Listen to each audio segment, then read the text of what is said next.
Numbers, chapter 22, verse 5 through 6, KJV. He sent messengers therefore unto Balaam, the son of Beor, to Pethor, which is by the river of the land of the children of his people, to call him, saying, Behold, there is a people come out from Egypt.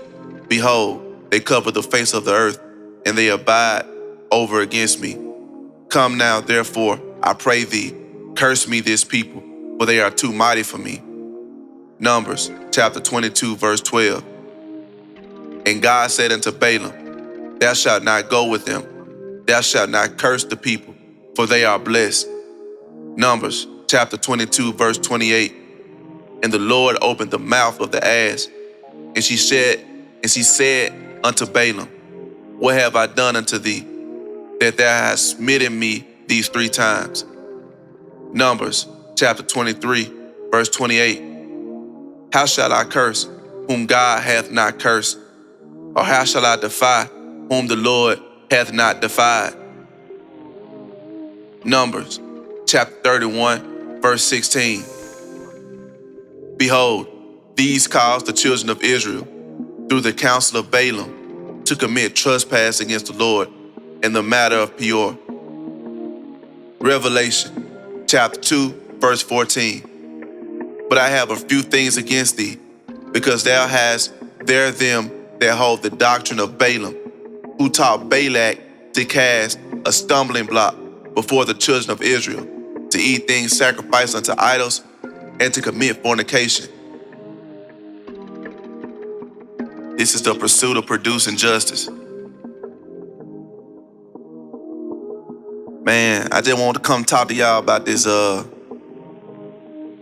situation, man, we got going on right now in South Carolina involving a gas station clerk and a 14-year-old. The case of Rick Chow and Cyrus Belton. A 14-year-old walked in the store. First of all, he walked in the store and they made him put his backpack, leave the backpack at the front, which is common. If you grew up in the hood, and you know what I'm saying, we used to go in the store all the time after school with our book bag. They make us leave our book bags at the front of the store. You know what I'm saying? That's just a part of everyday normal, hood surveillance policy. I don't know how it is in the suburbs. I don't know how it is in a white neighborhood. I don't know. But I know in the hood, when you walk in the store, you can't have no backpacks, no nothing. So from the gate, it's already being assumed you're gonna steal something. I mean, you know what I'm saying? That's just common loss prevention. But I see it more often in the hood or places where black people frequent. Does that mean that black people just simply steal more, or the store has a high case of theft? I don't doubt it. But that sets the tone already. When you first walk in the store, and the first thing you told to do is to leave your belongings in the front, it's already being assumed that you a criminal. But you know what I'm saying? So the teenage boy, he ended up going to the cooler where he keep the drinks in. Like he grabbed about four bottles of water out the cooler, and the wife of Chow, Rick Chow's wife, which if you know anything about these these hood corner stores, man, they often ran by families. It's Chinese or it's some type of Arab. You know what I'm saying? And these people, they come into our neighborhoods and they open up their stores. They open up they whether it be a convenience store, whether it be a nail salon, whether it be a hair store. You know what I'm saying? Whatever, man. And these people coming to our neighborhood, and from the jump, they already been laced up about, when you go into the black neighborhood, you know what I'm saying, you gotta treat them a certain way. You gotta watch them. You do whoop the whoop. So these people are already coming over here with this preformed idea of the black community. But see, they come in our neighborhood because they want our money. They want our dollar. Trillions of dollars. Black people spend trillions of dollars a year in this country.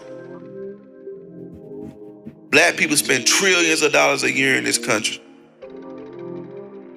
So a lot of these foreigners, they know that there's a massive economic base in the hood, in the black communities.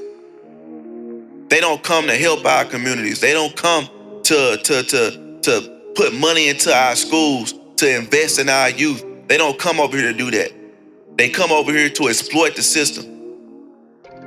Am I saying they the root of the problem? No, the overall root of the problem is white supremacy. We already know that.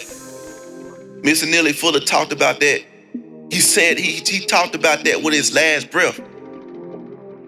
Until you understand white supremacy, what it is and how it works, everything else that you do understand will only confuse you. So I'm not gonna sit here and say it's the foreigners' fault, it's the Chinese fault, it's the Arab fault. Nah, man, it's the system of white supremacy. But this is a faucet. This is a faucet of the system. This is a faucet of the system where you got people from different countries, different ethnicities, different cultures are given opportunities, are given business loans and opportunity to come in our neighborhoods and exploit our neighborhood, take our money, the money that the black man and the black woman go out every day, and we gotta break our back for the little crumbs they let us get. And the crumbs we do get, they don't let us keep it in our community. Because when you go home, when you get off work, and you go back to your community, and you go try to do business in your community, it ain't nobody in your community that look like you that you can do business with. It's only two people. Well, it's only a few people. The pastor, the barber, and the hairstylist. Them about the only three people you're gonna deal with in the black community that's actually black. Everybody else, Asian, Arab. And this ain't, man, this ain't no hate speech, man. It's the truth. But it's crazy how when we point out the truth, they say we talking hate speech. It's crazy how when we point out the situation in our communities, they call it hate speech. They call it reverse racism. When we talk about the stuff we see every day, the stuff we see every day in our community, we can't talk about it. Or we gonna be labeled racist. We gonna be labeled black extremists. When all we doing is talking about what we seeing on a day-to-day basis in this country, in our own neighborhoods. Well, honestly, these ain't even our neighborhoods. Man, most of the streets in the so-called hood, most of the streets are named after, especially in the South, man, named after old Confederates. Named after old racist people, man. So like, these ain't even our neighborhoods.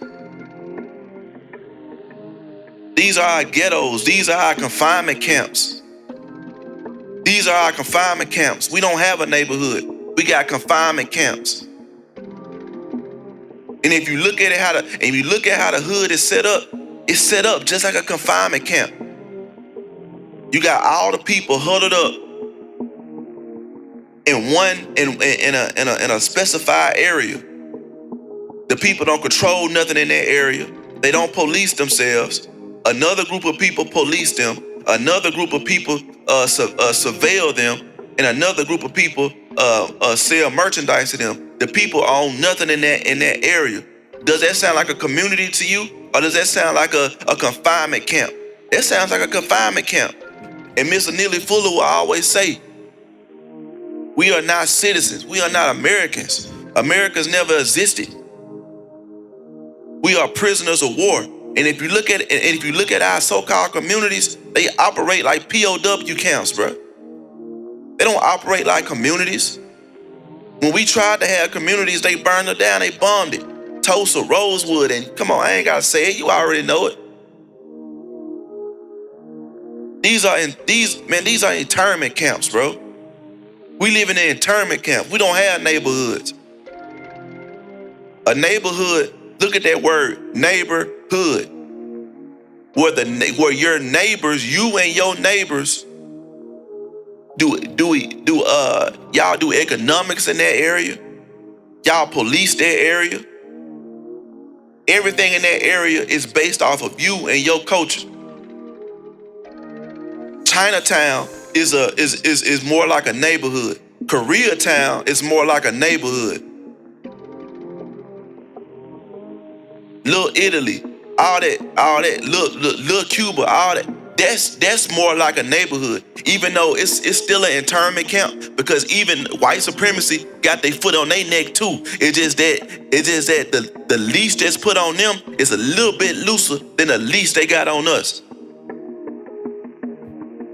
And because they got a looser leash, and they're allowed to come into our internment camp and exploit us, they feel like they're better than us. They feel like they have a superiority over us because white supremacy allows them to exploit us. Now, let's go back to the beginning of this commentary. I opened up with the book of Numbers. All right, I opened up with the book of Numbers. Go back to it. I opened up to the book of Numbers, chapter 22, verses chapter 22, 23, 31, and I went on to Revelation chapter 2. Talking about, why did I open up with that verse? It's talking about these two characters in the Bible, Balaam and Balak. Let's break it down.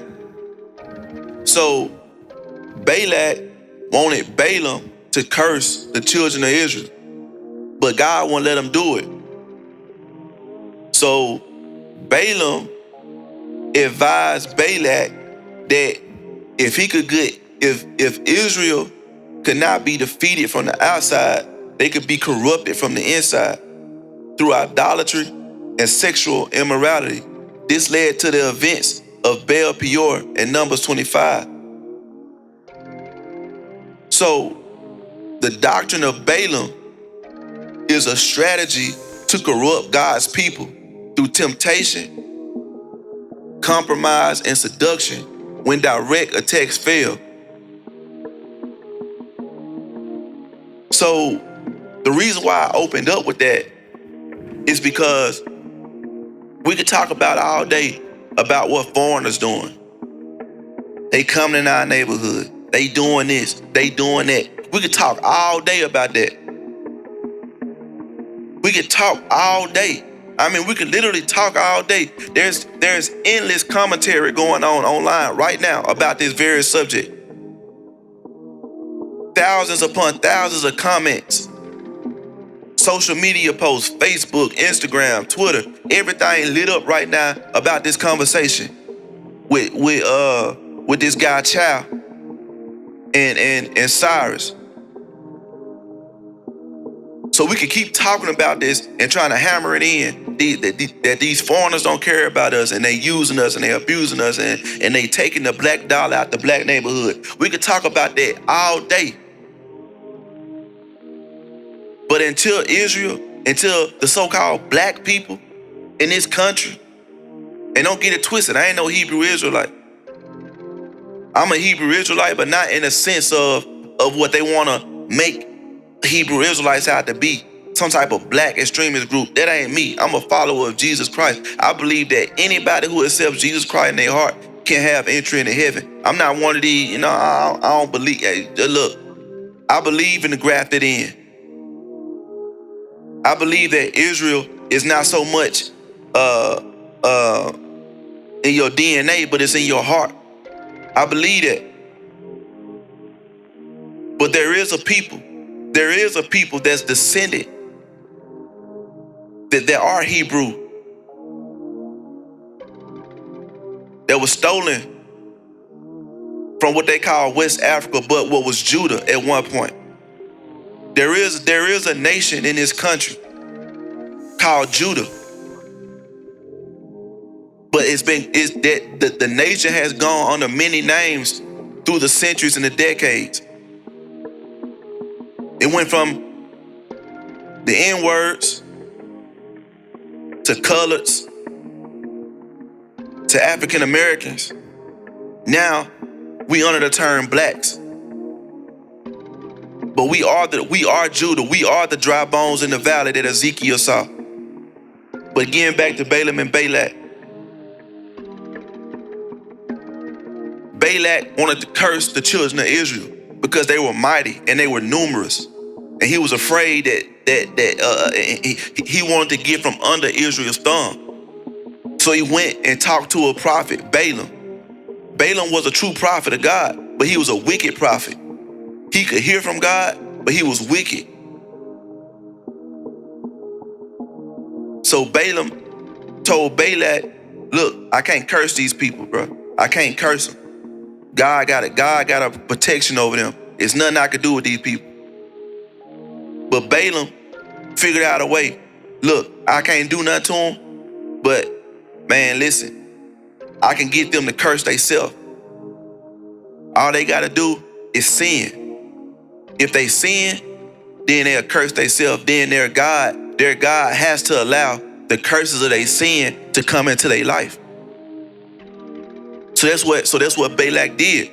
So instead of coming with a direct attack, instead of coming with swords, spears, and war, he came with enticements. He came with sex. He came with fornication. He came with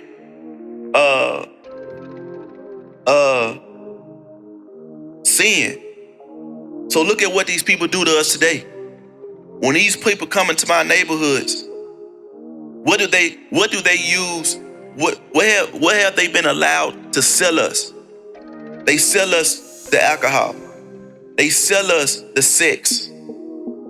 These Chinese massage parlors, all that. They sell us the vanity with the hair stores and the nail salon. Ain't nothing wrong. Ain't nothing wrong with keeping yourself up, but it becomes a problem. Black women spend over $1 billion a year in cosmetics and hair products. Where is that money going? Black people spend billions of dollars a year at these corner stores, at these convenience stores, buying what? Beer, cigarillo, Black and Miles, Newports. Where is that money going? Where is that money going? It ain't going back to the black community. And all of it is sin. So when stuff like this happen, when stuff like what happened to Cyrus, when stuff like that happen, what's the main argument? Well, they do it to themselves. Black people do it to themselves. You get online at any given day, you get on social media, you see black people cutting up, fighting in the streets, fighting in the stores, in the stove. Listen to the music we create. The drill music, the sex music. They give us, because they can't attack us directly, they deal wisely with us, just like Balaam told Balak to do. Just like Pharaoh in Egypt. When Pharaoh looked at the children of Israel and saw how numerous they were becoming, what did he say? We must deal wisely with these people. And that's what the wicked nations have always done to Israel. They've always dealt wisely with us. And we fall for it every time. Until the children of Israel come out of their sin, until we come out of this nation, just like God told us, come out of her, my people. Until we come out of this nation, until we put their sins down, until we put their vices down, until we stop drinking their beer, until we stop drinking their alcohol, until we stop turning up to their music. Oh, it's our music. It ain't been our music. They been took that music over. That ain't our music no more. These artists, man, these are paid puppets, bro. They don't even own they self. They sold out.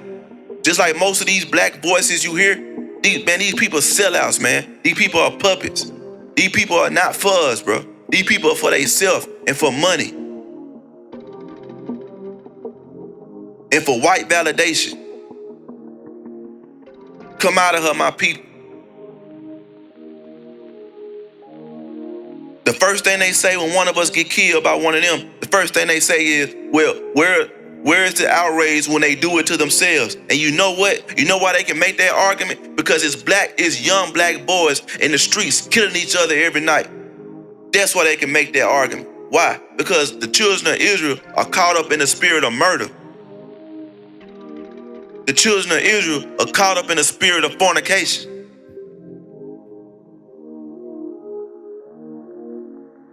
The children of Israel are caught up in this wicked system.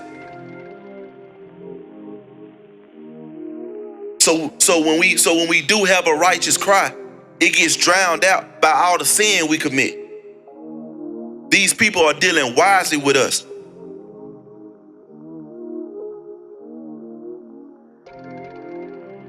And until we come out of this wicked nation, until we stop relying on them, and we turn back to Jesus Christ, and we start walking in what Jesus would want us to walk with, until we follow God's order, these people gonna always have an excuse to do what they do to us. They gonna always have a justification. This ain't our nation. This ain't how we live. This ain't our laws. We are occupied people. We are prisoners of war. Miss Neely Fuller. Your skin tone is your uniform. This is a prison camp. This is an internment camp. We ain't got no neighborhoods.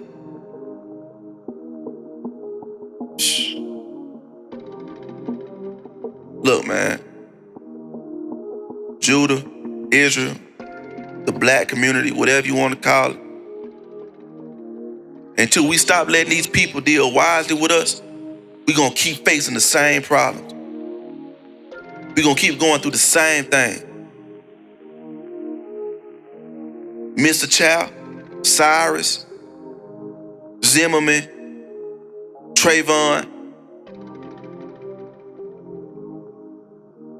George Floyd, all that stuff. Man, listen, that stuff gonna keep happening and it's gonna keep getting justified. And if you notice, man, these people don't care what's happening to us. They don't care. Why? Because number one, they losing their country. They struggling. So they looking at us, and the media propaganda machine is always showing us in our debauchery in a bad light, because they're always doing that. The other nations look at us and say, well, hey, these people don't care about themselves because we're so wrapped up in sin. The men are out of order. The women are out of order. The children are out of order. What order I'm talking about? I'm talking about God's order. Until we come back under God's order, it's going to stay like this. It's going to get worse. And ain't nobody going to feel sorry for us. Because at the end of the day, even when we have a righteous gripe, even when we do have a righteous gripe, it's going to be overshadowed by our daily sins. Come out of her, my people. And like, subscribe to the channel. Pursuit of producing justice, man. Hey, man.